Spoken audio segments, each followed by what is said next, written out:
Walau seribu rebah di sisiku, Kau tetaplah Allah penolongku. Walau 10.000 rebah di kananku, takkan ku goyah, sebab Yesus sertaku. Walau seribu rebah di sisiku, Kau tetaplah Allah. Sama-sama kita sebut firman Tuhan. Kita kasih Kristus kami mendahului. Kasih firman kasih sayang. Di tanganku takkan ku goyah, sebab Yesus sertaku.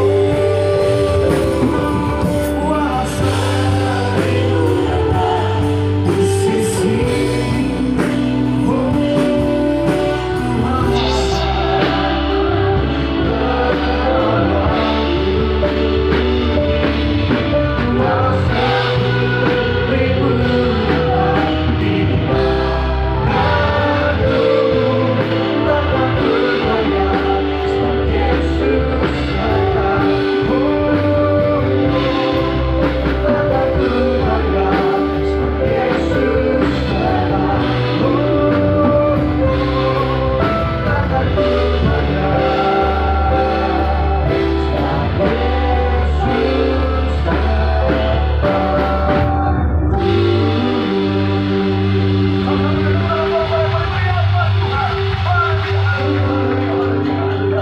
benar Tuhan, takkan kami goyah, sebab Tuhan menyertai kehidupan setiap kami, dan kami percaya dalam penyertaan Tuhan kami pasti diberkati Tuhan. Sepanjang tahun ini kami percaya bahwa hidup kami pasti diberkati, bahkan sampai anak cucu kami, keturunan kami, generasi kami, semuanya juga pasti diberkati Tuhan. Terima kasih Tuhan, terima kasih. Tiba saatnya dengan ucapan syukur kami membawa hati kami Tuhan untuk terima kebenaran firman-Mu, isi hati-Mu. Kami berdoa Tuhan yang ajar kami jadi bentuk setiap kami, arahkan kami Tuhan. Kami bukan cuma duduk diam jadi pendengar, tapi kami boleh bangkit jadi pelaku-pelaku firman Tuhan. Bahkan hamba-Mu yang bercanda menyampaikan firman, kami bersatu hati berdoa menyerahkan hamba-Mu. Urapan Tuhan mengalir, sucikan layak untuk tubuh-Mu, si balik kaki salib Tuhan. Jika ada dosa Tuhan, mohon ampun kelemahan tubuh yang berikan kekuatan. Hamba terbatas tanpa Tuhan, hamba kan layak tanpa Tuhan, gak bisa apa-apa tanpa Tuhan. Tapi dalam pengurapan Tuhan dan kekuatan yang baru, Tuhan sanggup bahkan yang biasa jadi luar biasa, yang lemah jadi kuat, yang tidak jadi layak untuk jadi berkat. Semua yang hadir pasti diberkati sempurna. Segala yang disampaikan isi hati Tuhan, segala kemuliaan hanya buat Tuhan yang siap diberkati dengan sukacita dengan ibadah. Sama-sama kita katakan amin. Tepuk tangan yang paling meriah buat Tuhan. Silakan duduk saudara. Terima kasih buat semua yang sudah melayani, dan dari mimbar ini saya mau sampaikan salam damai sejahtera. Shalom. Sekali lagi shalom. Haleluya. Dalam Tuhan ada sukacita, amin. Dan di mana ada sukacita pasti ada senyuman di wajahnya. Boleh sama-sama berikan senyuman dulu. Jumpai kanan kiri depan belakang. Katakan mari bersukacita dalam Tuhan. Yuk minimal 2-3 orang kiri kananmu, depan belakangmu dengan senyuman yang paling manis. Kalau baru ketemu hari ini saudara, jumpai kanan kiri depan belakangmu, katakan mari bersukacita dalam Tuhan. Selamat tahun baru. Haleluya. Karena banyak kemarin saudara pada liburan saudara, akhirnya baru kembali hari ini. Dan saya kalau baru ketemu dengan saudara hari, saya juga ingin mengucapkan selamat tahun baru. Doa saya sepanjang tahun dan seterusnya akan jadi tahun berkat, tahun jawaban doa. Tepuk tangan yang paling meriah buat Tuhan. Sama-sama bilang sama saya, aku pasti diberkati Tuhan. Anak cucuku pasti diberkati Tuhan. Bilang kanan kirimu, kamu juga pasti diberkati Tuhan. Bilang sama yang ngomong, semangat. Tepuk tangan yang paling meriah, sorak-sorai paling meriah buat Tuhan. Haleluya. Yuk kita mau angkat Alkitab kita. Soundman boleh dibantu, high-nya boleh dipotong dikit, low-nya naik sedikit lagi. Jadi high-nya boleh dipotong, low-nya naik sedikit. Haleluya. Yuk yang bawa Alkitab, kita mau angkat Alkitab kita. Alkitab juga boleh, Alkifon juga boleh. Yang nggak bawa Alkitab, angkat tangan juga boleh. Sama-sama dengan iman percaya, sama-sama kita katakan dalam nama Tuhan Yesus, aku percaya Alkitab ini adalah firman Tuhan. Setiap kata kalimatnya sanggup memberkati aku. Dan hari ini aku pasti diubahkan, aku pasti dipulihkan. Dalam nama Tuhan Yesus, sama-sama kita katakan amin. Kejadian 41 akan menjadi dasar pembahasan kita dari ayatnya yang ke-33 sampai 36. Kejadian pasalnya yang ke-41, kita akan baca bergantian. Saya 33, saudara 34, kita baca 36-nya sama-sama. Yang sudah di sana, Kejadian 41, boleh bilang aku diberkati. Ayat 33, demikian firman Tuhan. Oleh sebab itu, baiklah tuanku Firaun mencari seorang yang berakal budi dan bijaksana dan mengangkatnya menjadi kuasa atas tanah Mesir. Ayat 34, silakan.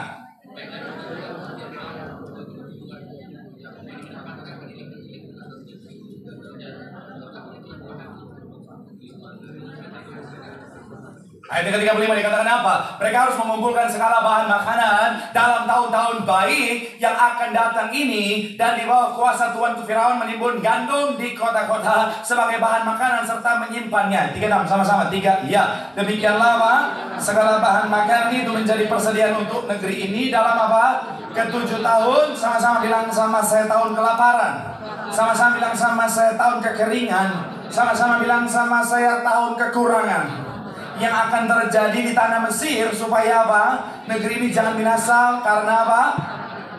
Saya percaya kita sepakat kita mau yang terbaik. Amin. Dalam kehidupan setiap kita, saya percaya kita mau yang terbaik, itu yang menjadi bagian setiap kita. Tapi begini saudara, bicara tentang yang terbaik, seringkali perspektif kita dan perspektif Tuhan berbeda. Contoh sederhana, kalau bicara tentang yang terbaik, untuk bicara tentang kita dapatkan, seringkali kita korelasikan dengan yang namanya kenyamanan. Bicara tentang situasi yang enak, situasi yang indah, saudara. Tapi seringkali dari perspektifnya Tuhan, yang namanya kenyamanan, kalau terus menerus bisa berbahaya. Yang namanya sesuatu hal yang terlalu mudah terus menerus juga bisa berbahaya. Makanya seringkali dari perspektif Tuhan bisa berbeda dari perspektif kita. Kebaikan menurut Tuhan kadang-kadang bisa bicara tentang masalah, bicara tentang tantangan, kadang-kadang bicara tentang masa sukar, kadang-kadang bicara tentang masa resesi dan lain sebagainya. Makanya Roma 8 ayat 28 bilang begini saudara, Allah turut bekerja dalam segala sesuatu. Gak dikatakan dalam situasi baik saja, dalam situasi yang nyaman saja, tetapi dalam segala sesuatu, artinya termasuk dalam masalah, tantangan, persoalan, masa sukar, resesi sekalipun, Tuhan bisa bekerja di sana untuk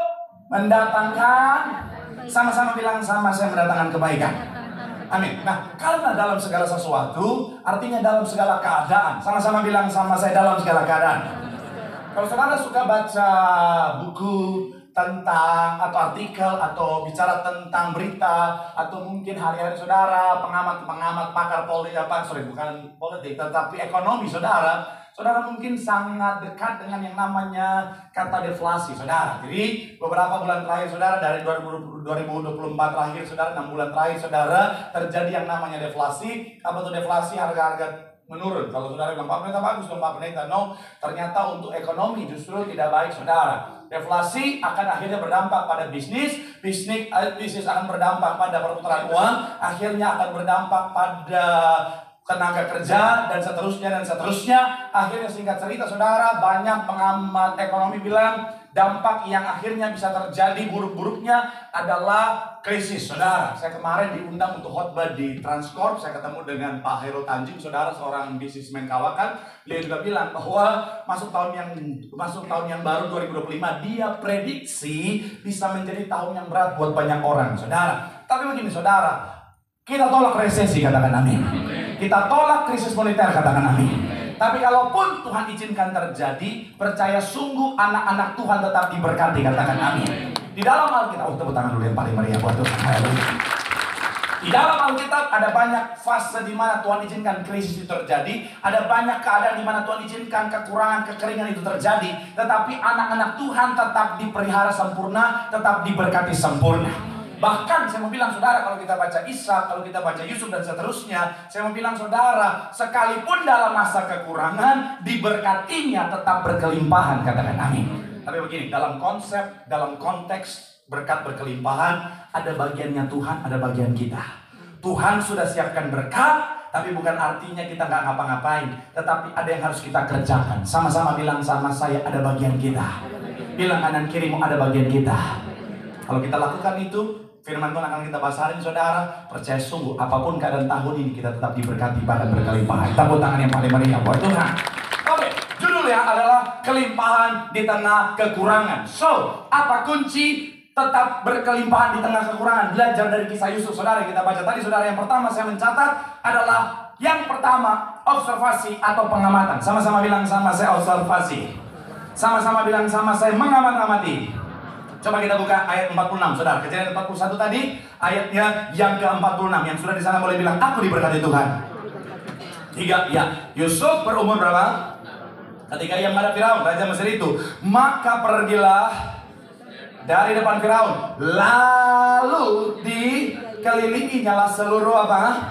Sama-sama bilang sama saya dikelilingi. Sama-sama bilang sama saya diamat-amati. Sama-sama bilang sama saya diobservasi. Amin. Yang pertama kali Yusuf lakukan ketika akan menghadapi masa-masa untuk bicara tentang 7 tahun kelimpahan dan 7 tahun kekurangan, saudara, adalah observasi. Dia keliling seluruh Mesir untuk apa, saudara? Untuk melihat apa kelebihan, apa kekurangan. Supaya apa, saudara? Supaya dia tahu apa yang harus dia lakukan, saudara. Dan saya mau bilang, saudara, ini juga yang harus kita lakukan dalam kehidupan setiap kita. Masuk tahun yang baru, mulailah untuk observasi. Mulailah untuk mengamat-amati. Mulailah untuk melihat, saudara. Mulai dari apa? Internal dulu. Perhatikan kita orangnya gimana. Perhatikan kelebihan kita apa. Kekurangan kita apa. Pak Pendeta, saya nggak punya kelebihan. Satu-satunya kelebihan yang saya punya adalah banyaknya kekurangan. Darah Yesus. Saya mau bilang, saudara, setiap orang punya talenta. Amin. Makanya kan ada satu kalimat di dalam TikTok yang sekarang lagi viral. Setiap orang bisa nyanyi, men. Temukan suara lo, itu kan? Yang main TikTok pasti tahu. Ini kayaknya geng Facebook semua di sini. Saya mau bilang, saudara, saya mau bilang, saudara, setiap orang pasti punya talenta, minimal 1 talenta, betul ya? Pak Pendeta, tapi saya nggak punya kelebihan, saya cuma punya kekurangan. Even kekurangan dengan cara dan perspektif yang benar bisa jadi kelebihan. Amin. Saya mau bilang, saudara, waktu saya pertama kali kuliah ambil S2, saudara, teologi ya, pas mata kuliah homiletik ilmu berkhotbah, dosen saya bilang cara khotbah saya penuh dengan kekurangan.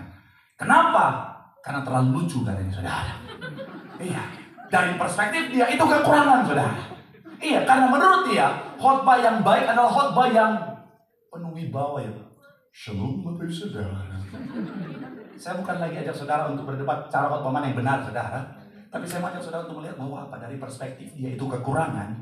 Tetapi karena saya nggak mau jadi orang lain, saya nggak mau jadi diri orang lain, saya tetap pengen jadi diri saya sendiri. Kekurangan tadi saya maksimalkan sampai jadi kelebihan, saudara. Orang mau bilang kekurangan saya maksimalkan sampai apa jadi lucu banget, saudara. Pokoknya selucu-lucunya. Sampai makanya ada ibu ketawa. Tapi sedihnya ada banyak suami-suami jadi korban. Karena ada banyak ibu ketawa, suami jadi pukul. Shalom ibu-ibu. Ketawa-ketawa aja. Nggak usah siksa suami. Betul bapak-bapak? Nggak apa-apa. Aku rela, Pak. Ya ampun. Saya mau bilang, saudara, dari kekurangan kalau dengan cara dan perspektif yang benar, saya mau bilang bisa jadi kelebihan. Amin. Kemudian setelah observasi internal, eksternal, lihat sekelilingmu. Di dalam kehidupan orang benar, di sekeliling kehidupan orang benar, Tuhan selalu sediakan berkat. Kalau hari ini kita bilang gak ada berkat, coba evaluasi, udah lihat kiri kanan atau belum? Karena seringkali, saudara, kitanya gak mau melihat kiri kanan, gak mau mencari kiri kanan. Saya mau bilang, saudara, selalu ada berkat yang Tuhan siapkan buat orang benar. Amin. Makanya saya suka kalimat Jack Ma, saudara. Apalagi ini spesifik buat anak-anak muda. Shalom anak-anak muda. Ada satu kalimat dari Om Jack Ma bilang begini. Coba kita lihat. Om Jack Ma bilang begini, saudara. Jadi kalau di bawah 20 tahun lah, jadilah siswa yang baik dan benar. Belajarlah bertanggung jawab dengan pendidikan yang sudah orang tuamu percayakan. Tapi kalau udah 20-30 tahun, itu kerja aja segala macam. Kerja ikut siapapun, pokoknya apapun, usaha apapun, belajar yang penting halal. Jangan dulu idealis. Nanti udah 30-40 tahun, seterusnya baru boleh idealis. Jadi kalau masih awal, explore, observasi. Jangan dikit-dikit idealis. Gak bisa. Aku tuh gak bisa kerja itu. Aku tuh gak bisa kerja ini. That's not my passion. Hey! Shalom anak muda. Nggak usah passion. Aku tuh nggak bisa Pak Pendeta. Aku tuh, oh my God Saya mau bilang yang saya suka gemes banyak anak muda zaman sekarang sudah dikit passion. Bodoh amat tuh passion. Kalau lagi hidup berjuang, udah apapun kerjain yang penting halal. Amin. Saya mau bilang saudara, observasi apapun cobain. Karena kita nggak pernah tahu di mana Tuhan siapkan berkat buat kita, saudara. Kalau kita terlalu idealis, passion, yang ada setiap ada kesempatan kita tolak, kita akan stuck, nggak akan pernah mencapai apa yang Tuhan sudah sediakan, saudara. Saya ngomong ini, saudara, karena saya sudah mengalami. Jadi buat anak muda, shalom anak muda. Nggak usah passion, nggak usah idealis. Betul para orang tua? Nah, karena mereka sudah ngalamin kejamnya hidup. Iya kan? Saya datang ke Jakarta, kalau saya passion, saudara, kelaparan terus saudara.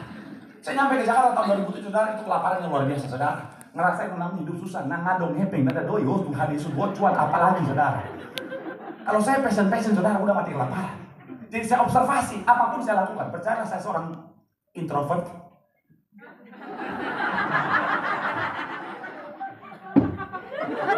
Bener, saya introvert pemalu lagi, saudara. Ya memang sekarang udah gak tahu malu ya, tapi dulu saya pemalu, introvert lagi, saudara. Ketemu orang saya keringat dingin, saudara. Tapi masalahnya yang ada pekerjaan adalah sales.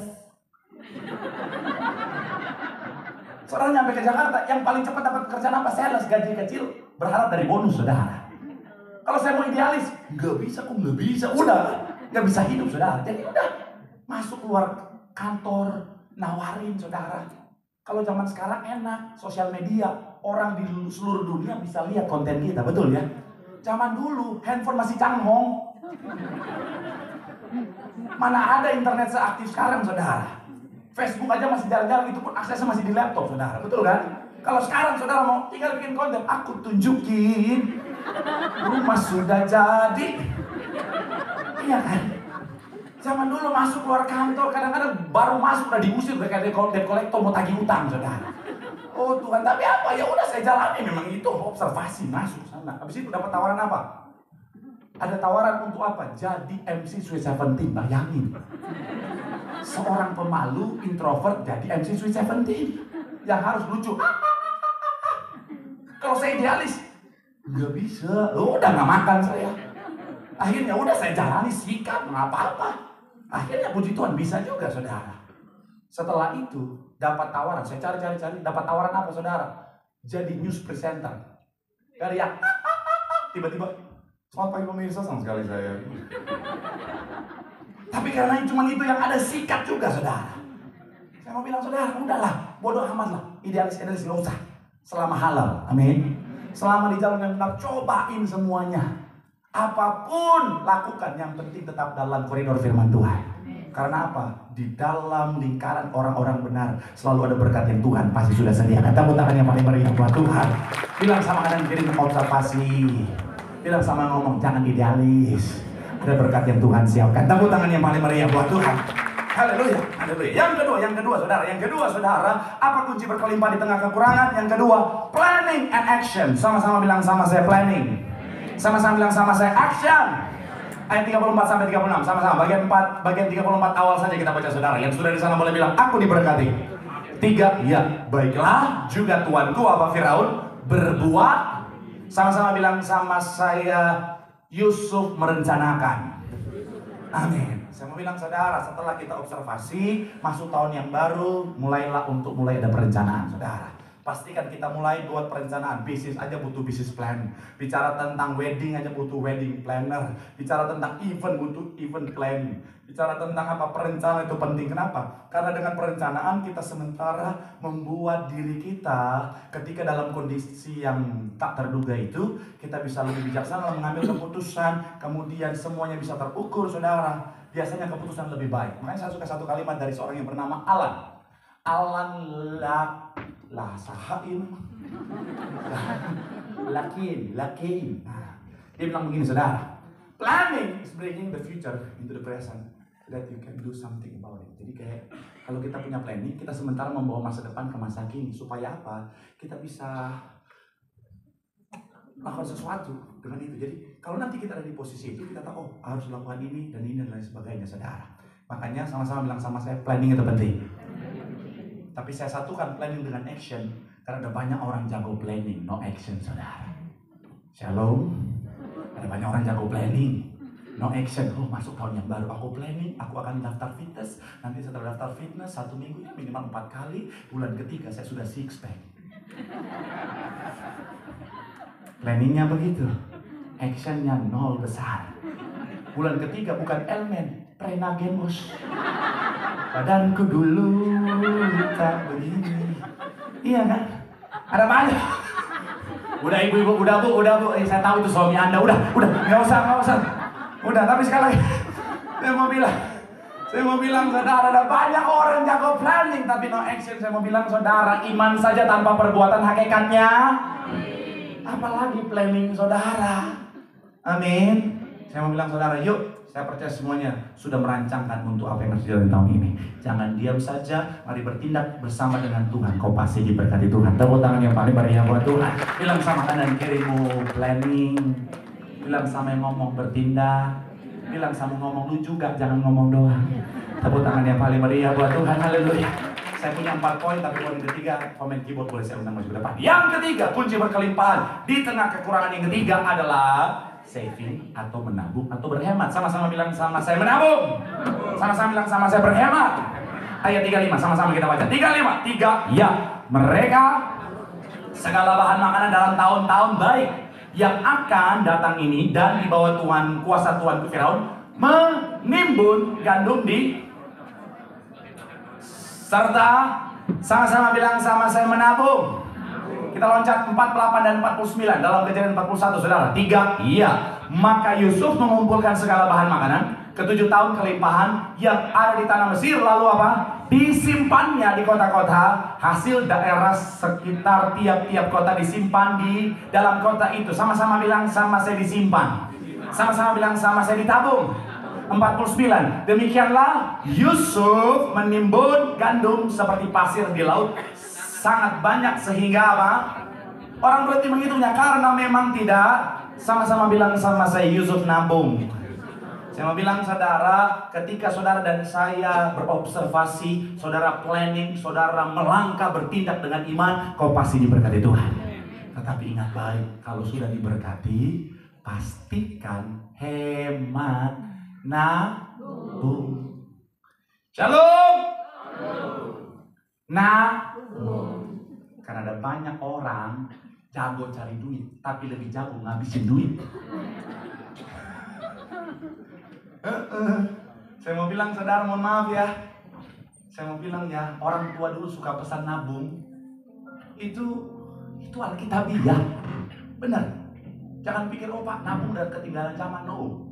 Secara instrumen tentunya memang berjalan seiring dengan perkembangan waktu. Saudara bisa cari instrumen yang bisa melawan inflasi. Saya nggak akan masuk terlalu dalam, jadi kayak kuliah keuangan saudara. Tapi saudara bisa cari tahu sendiri instrumen apa yang saudara bisa gunakan untuk melawan inflasi. Tapi menabung itu tetap penting. Karena banyak orang Kristen yang saya suka gemes-gemesnya, bilangnya beriman, tapi sebenarnya mencobai Tuhan. Pak Pendeta, udah tenang aja Pak Pendeta. Tuhan pasti pelihara. Tuhan pasti berkati. Kedengarannya benar?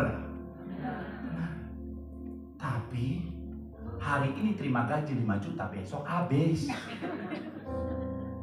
Tenang Pak Pendeta, Tuhan pasti berkati. Sampai suaminya nanya, Mah, gaji yang Bapak kasih kemarin habis ya? Habis Pak. Loh kenapa dihabisin? Bapak beriman. Tapi kan masalahnya kita masih panjang 1 bulan kebutuhan kita. Kesusahan sehari cukuplah untuk sehari. Dan ketawa Bu, tobat. Kan banyak kan istri-istri yang sebagai menteri keuangan di rumah kan. Saya mau bilang Bu, bijaksanalah.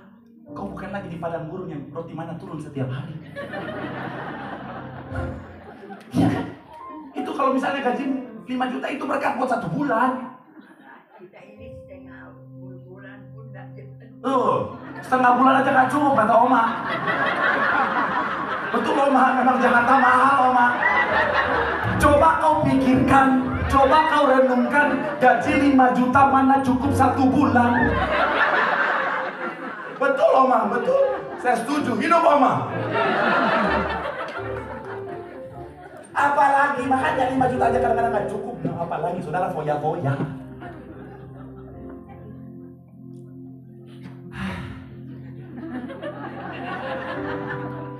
Banyak jemaat Tuhan kadang-kadang itu saudara. Dia bilang beriman sebenarnya sementara mencobai Tuhan. Tenang, tenang, tenang. Tenang Pak, biar Tuhan yang cukupkan. Gaji 5 juta. Pengeluaran 50 juta. Dari mana 45 jutanya? Biar Tuhan yang cukupkan. Hei! Apalagi anak muda. Shalom anak muda! Fenomena anak muda zaman sekarang terkena yang namanya doom spending. Apa tuh doom spending? Boleh munculkan? Doom spending itu saudara adalah jeng jeng jeng jeng jeng. adalah kebiasaan belanja impulsif sebagai pelarian dari stres dan kecemasan, biasanya dipicu oleh perasaan gelisah atau tekanan emosional. Gen Z lebih mudah terjebak dalam doom spending karena sering terpapar media sosial, kecemasan dari berita negatif, dan keinginan mendapat kepuasan cepat. Karena main sosial media dilihat temannya, pakai barang ini, pakai barang itu, jalan-jalan ke sini, jalan-jalan ke sana. Ya Allah, semua aku bisa, harus bisa. Padahal gaji 5 juta, kos-kosan 3 juta.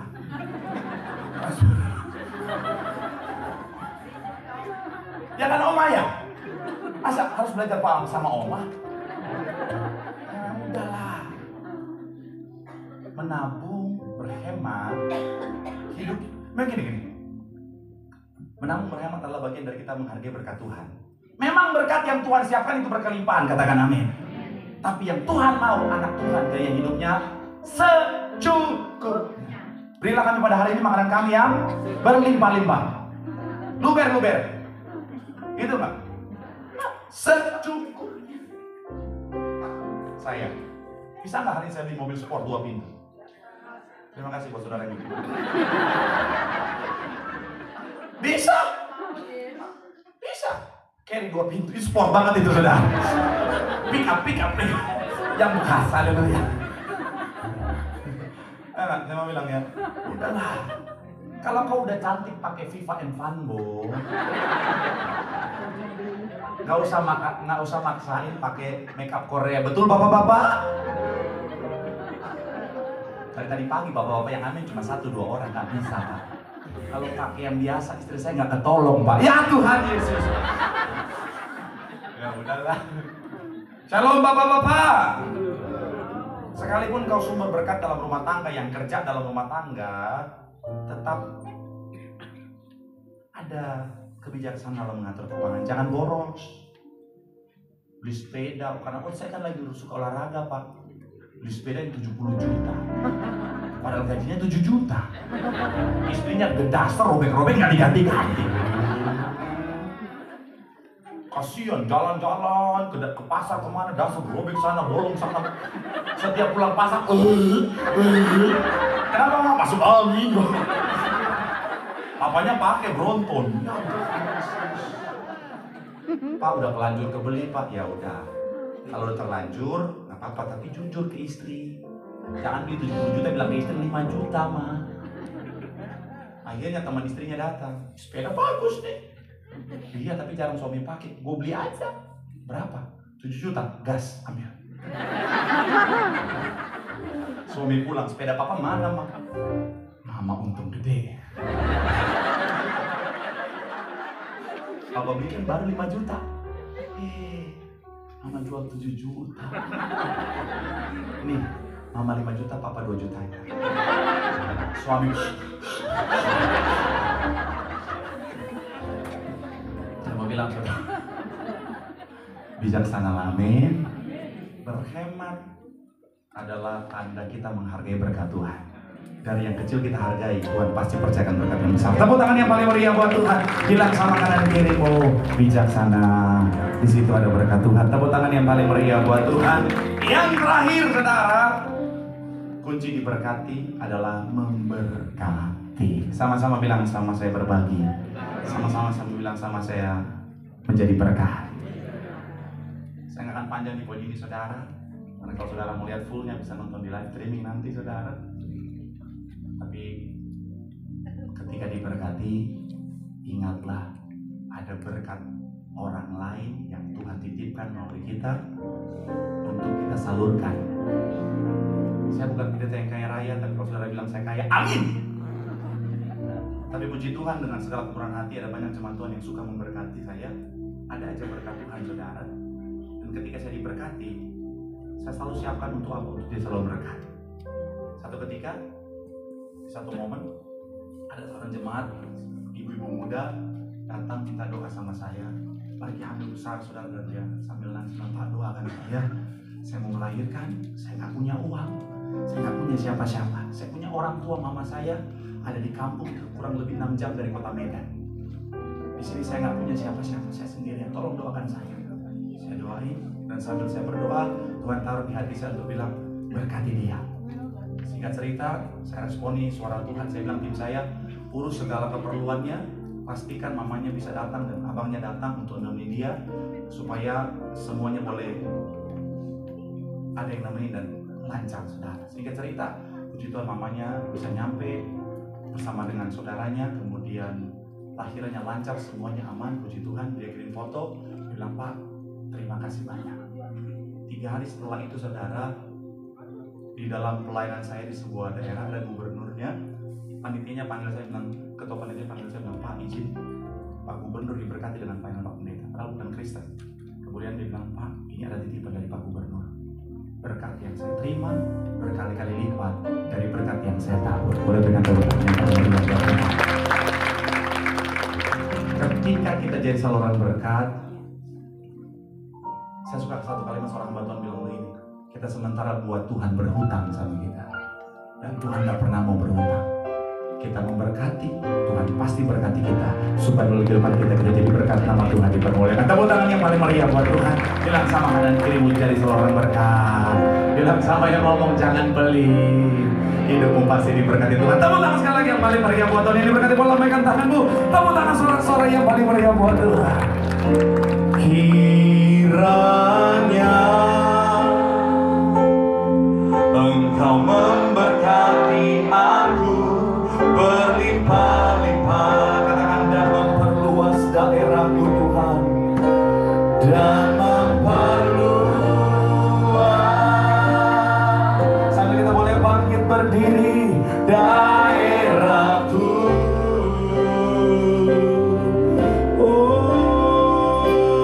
dan kiranya tanganmu menyertai aku dan melindungi aku, katakan, daripada malapetaka, sehingga kesakitan tidak berimbang.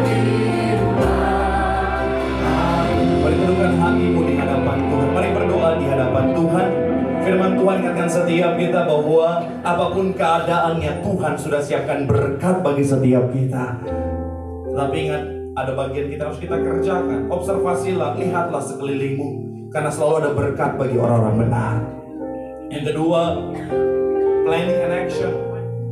Mari rencanakan dan bertindaklah dengan iman.